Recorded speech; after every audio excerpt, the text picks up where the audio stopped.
They didn't say my name. That was the first thing. The voicemail began with my mother's voice crisp rehearsed like she was reading from a script. "Hi, we've made a decision. We're restructuring Rhodes Manufacturing. Effective immediately, you're no longer part of the business. You'll be hearing from our attorney." Then, silence. Not even a thank you. Not even a Vivian. It was always my name on the invoices on the balance sheets on the refinancing papers, but not on this message. I played it again, slower. Then, once more, just to be sure I hadn't missed a second message, something warmer tucked behind the first. There wasn't. My name is Vivian Rhodes. I'm 38. I've been with Rhodes Manufacturing Group since I was 21. That's 17 years. 17 tax seasons. 17 Decembers without a full vacation. The company carries my family's name, my grandfather's name technically, but I was the one who held it upright when it started leaning. And now I was out. Not with a conversation, not with a meeting, just a voicemail. I sat in my kitchen in Seattle, mug still full of coffee but gone cold. The sound of the refrigerator hum was louder than usual, or maybe it was just the silence pressing in behind her words. My father didn't speak in the message, but I knew he was there. I could hear his quiet exhale after she said attorney, a soft punctuation to their decision. His name is Graham Rhodes, my mother's Elaine. They built the company together after my grandfather passed, but it was my hands, my hours that kept the gears turning. They made a decision. Together.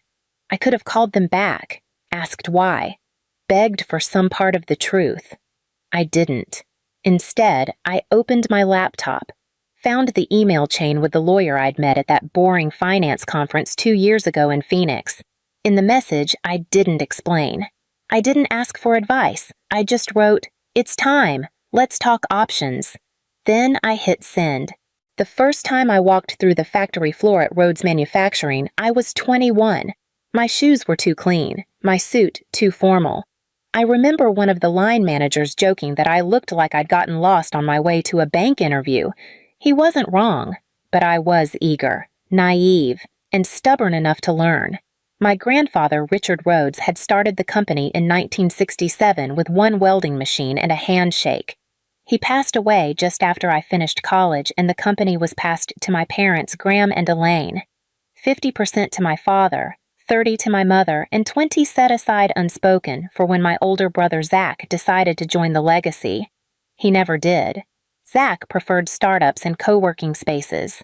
He said metal fabrication was too dusty for someone with vision. He moved to Austin, failed upward 3 times, and eventually came back to Oregon. Not to the factory floor, though. Straight to the strategic direction office. Meanwhile, I had stayed.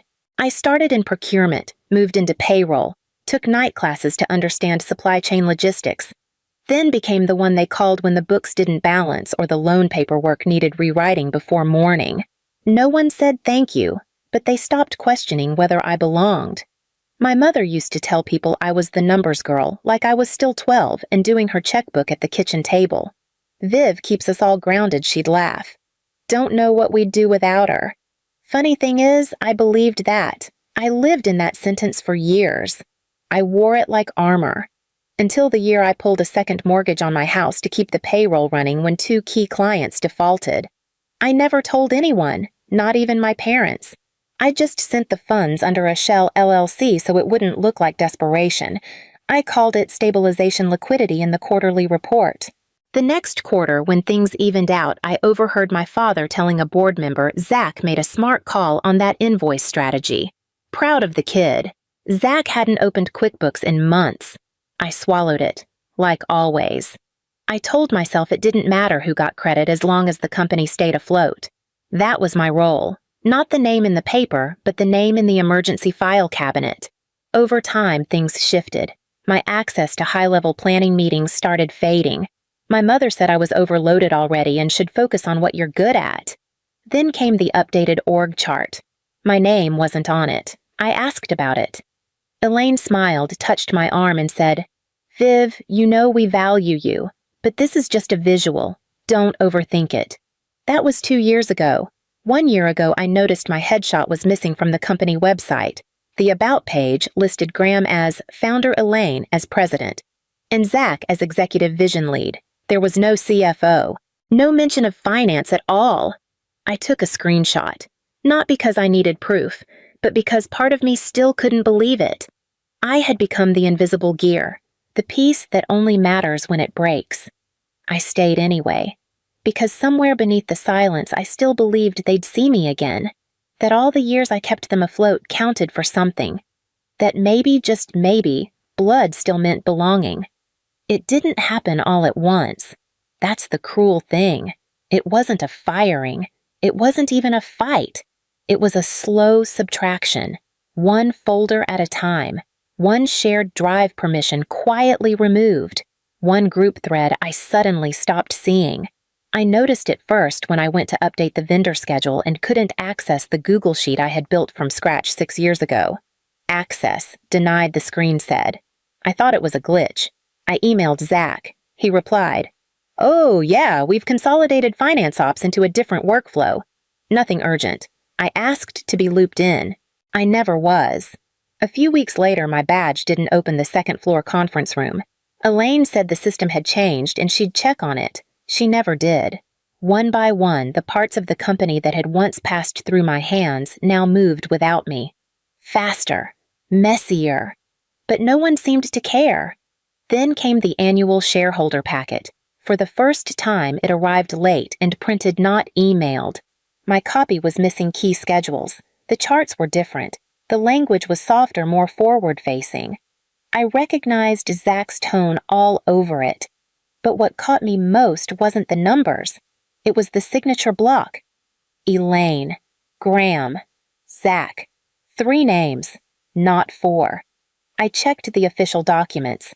My ownership was still there 40%, but on every memo, every proposal, every policy shift, I had vanished, and this time there was no refrigerator hum to drown it out, just absence, just blank space where I used to be. They didn't argue me out. They just made me optional until I wasn't anything at all. I thought of confronting Elaine. I thought of saying, "You once told me I was the glue," but then I found the PDF version of the restructuring notice, the one sent to legal. I wasn't supposed to see it. At the bottom, next to the signature lines, I saw the name listed under "Initiated by." Elaine Rhodes, President, Mother, the same woman who once held my head when I sobbed over a missed quarterly target. The same woman who told me, "Viv, we couldn't do this without you." She had signed the document that said, "We no longer need you." I didn't respond. Not to the packet, not to Zach's memo, not even to the voicemail. What would I have said? "You forgot me." They hadn't. They erased me. There's a difference. For a few days I waited, out of old habit. Some piece of me still half hoped someone would follow up, ask if I was okay. Say it had been a misunderstanding, that they'd fix it. No one did. And that's when something shifted. Quietly. Not like a storm. More like a door clicking shut behind you. You don't hear the noise. You just feel the air change. I opened the old Gmail thread, the one from Phoenix 2 years ago. A boring finance conference in an even more boring hotel. But I'd met a lawyer there, Janet Lynn, from a boutique corporate law firm that specialized in private equity transitions. We'd exchanged cards. Nothing serious, but I'd kept her contact. I typed a short message, just 5 lines. No emotion, no backstory. "Janet, I'm ready to explore options regarding my 40% ownership stake in Rhodes Manufacturing. There have been internal changes. Let me know a good time to talk. Vivian Rhodes." Her reply came within the hour. "Understood. I'll loop in our team. Quiet diligence first. No alerts." That phrase stuck with me. Quiet diligence. It felt like a language I finally understood. While they were restructuring me out, I was preparing something else. Not revenge, not even justice, just exit, but not on their terms. I started gathering records, emails, financial transfers, old QuickBooks backups, the unacknowledged personal loans I'd made to float the company through tough quarters. Everything I'd ever done to keep Rhodes from crumbling. All the contributions they never listed. My folders were full of them. Spreadsheets, PDFs, bank confirmations, a paper trail they thought I'd forgotten. I hadn't. I printed them all out. labeled each one, color-coded the years. It took days. I worked at night with nothing but the desk lamp and the low thrum of Seattle rain against the window. I didn't feel angry. I felt accurate, like I was finally balancing the books not for the company, but for myself. Janet and her team reviewed everything. We discussed structures, buyer profiles, how to do this cleanly, quietly, and legally. I didn't tell anyone, not friends, not even my assistant at work. They had taken 17 years of presence and condensed it into a single voicemail. I would take that silence and make it expensive. We didn't meet in a conference room. We met in a corner booth at a quiet restaurant in Bellevue, just across the lake from Seattle. No logos, no paperwork on the table. Just tea conversation and confirmation. The man across from me introduced himself as Daniel Meyer. He was polite, understated gray sweater, calm tone, no pitch deck. His firm specialized in acquiring minority stakes in mid-size family businesses, especially ones showing signs of transition turbulence. That's what he called it, transition turbulence. I called it abandonment. Janet had connected us, quietly, legally, precisely. Daniel didn't ask me to bash my family. He didn't need to. My data had spoken for me. The cash infusions, the off-book payroll rescues, the overlapping loan guarantees I had covered from my personal assets. He nodded as he flipped through the binder I'd prepared, color-coded tabbed by year with copies of the QuickBooks reports that no longer matched what the board now claimed. You were the stopgap, he said simply. They leaned on you until they didn't need to anymore. Or thought they didn't. I said nothing, just watched the steam rise from his cup. Over the next week, his firm ran their own diligence. They requested access to board minutes, partnership contracts, equipment lease schedules. Most of it was public record or accessible due to my standing stake. What they found wasn't clean. A line item marked strategic reinvestment traced back to a failed expansion project in Texas, a location Zach had personally backed and Elaine had championed. Over $800,000 in unreported losses tucked behind soft-coded budgets and vague language. Another report flagged duplicated payments to a marketing agency with no physical address. A shell, most likely. Or a favor. Or worse. I didn't press for answers. I didn't need to. I had what I needed. Within 2 weeks, the purchase agreement was finalized.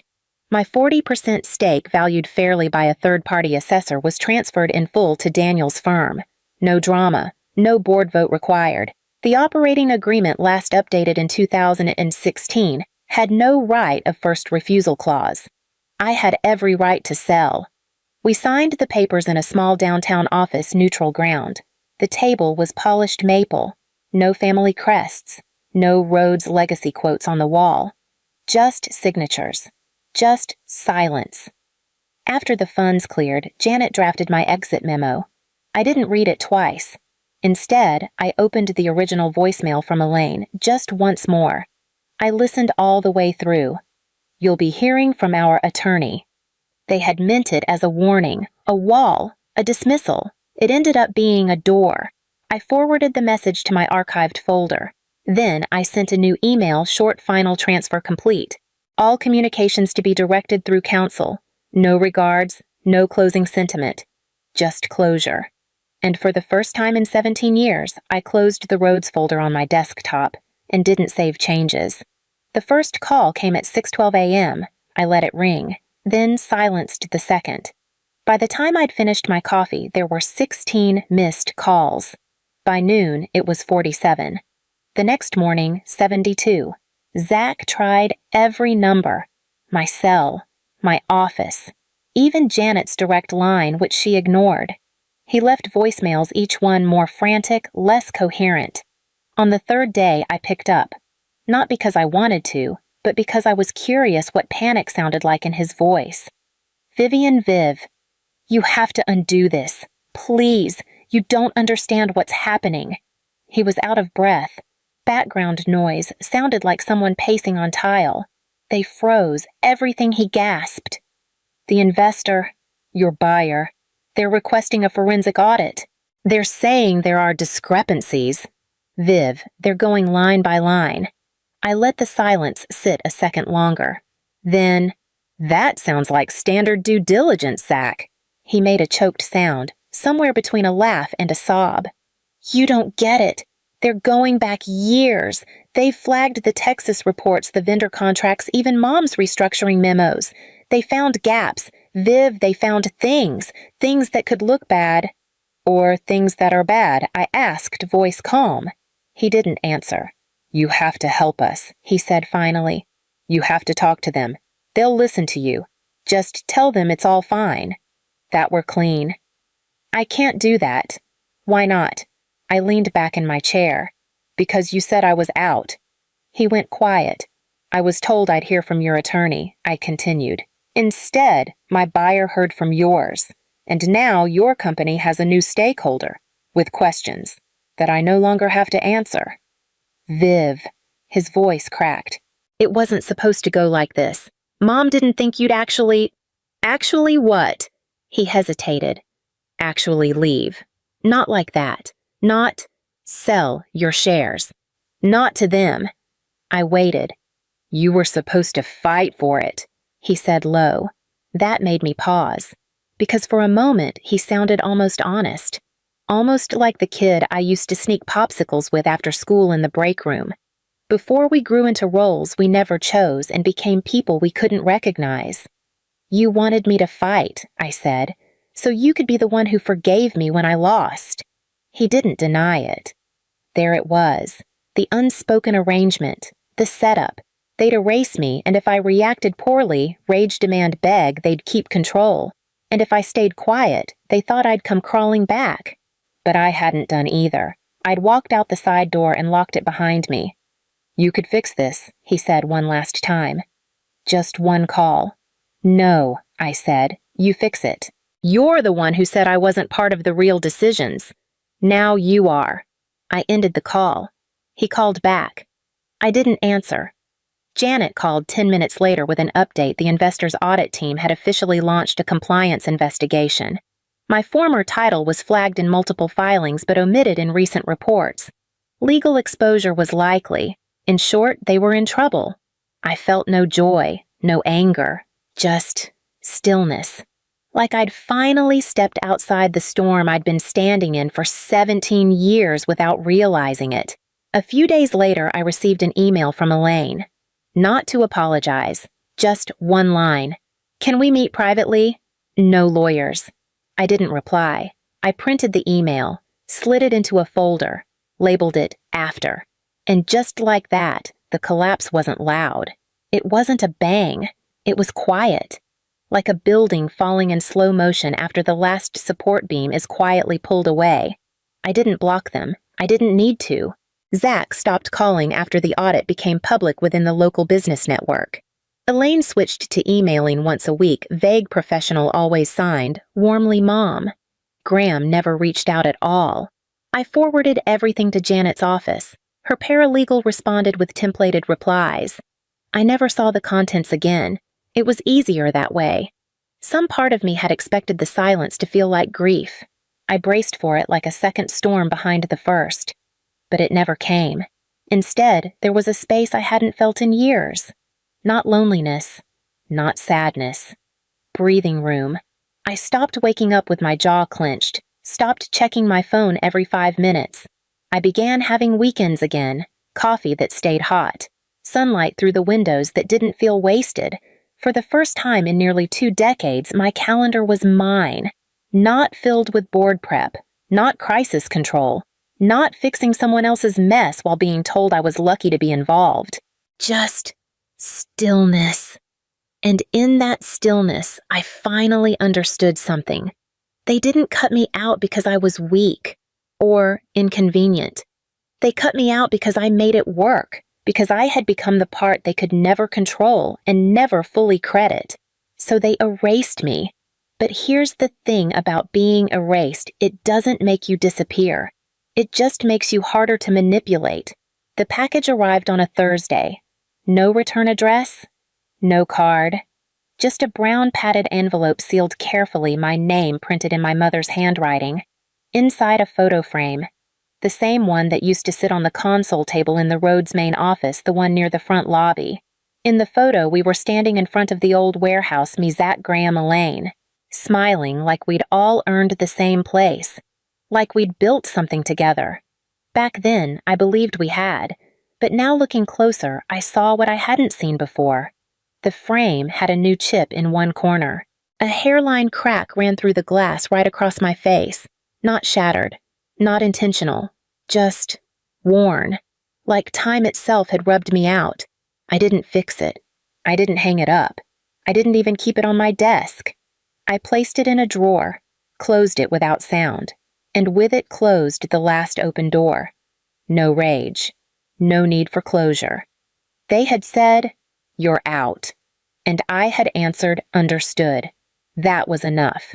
Sometimes the final word isn't something you say, it's what you choose not to. And sometimes the most honest picture of a family is the one they try to return to you because they can't stand to look at it anymore. If you've ever been quietly written out of the frame, not for what you did wrong, but because they couldn't stand how much you held together, you don't have to explain. Just leave one symbol below.